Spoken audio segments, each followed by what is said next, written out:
Kent has long been associated with the growing of hops, hence of course the iconic oast houses scattered right across the county. Produced in Kent have decided to combine that tradition of hop growing with the microbreweries, which are actually springing up all across Kent. Stephanie Durling is from Produced in Kent and explains why a specific trail has now been launched.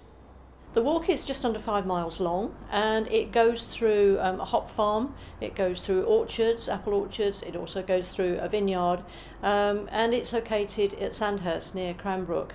It's a lovely part of the High Weald in Kent and definitely worth a good trip out.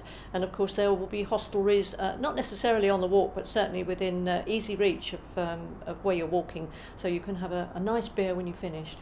Microbreweries are, by their very nature, they're small, and a lot of them only supply their beer to a fairly limited sort of radius, maybe only 25-mile radius of where they're brewing. So therefore it makes it quite unique to their particular part of the county. Some of them obviously have been around a lot longer and they're bigger, and you can even get some of the micro beers in some of the supermarkets these days. But there is such a wide spread of different beers available across the county, all using actual Kent hops of a wide variety and combination, not necessarily a beer that made from just one variety of hops, but maybe a blend of hops gives them a completely different flavour. So there's a lot to be, if you're a real beer enthusiast, there's a lot to be found in Kent. The main reason for launching it is the growth in the industry has been tremendous in the last few years, particularly with the microbreweries. And like all these things, life never stands still, so there's always comes a time when it's necessary to make sure you're giving the public as much information as possible that's up to date. Whole families used to come down for the hop picking season, and it used to be their holiday. I mean, I suppose most of us these days wouldn't think of it as a holiday, but they used to have a great time.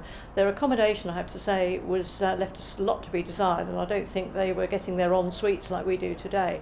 But they used to have a great time, and they have very fond memories of it through the generations of families that used to come. More information can be found. You can either contact Produced in Kent at our office, which is at Hadlow in Tunbridge, or you can look on our website, which is producedinkent.co.uk, where you can either order a copy, a hard copy of the brochure which we'll post to you, or alternatively you can look at the e-brochure which is available online. Despite the fact that the county's hop acreage has now been reduced to just around 1,000 acres, there's still a lot to celebrate when it comes to hops and downs, as Produced in Kent know. Why not discover for yourself on the trail? Julie Maddocks reporting for Business for Kent and Your Kent TV.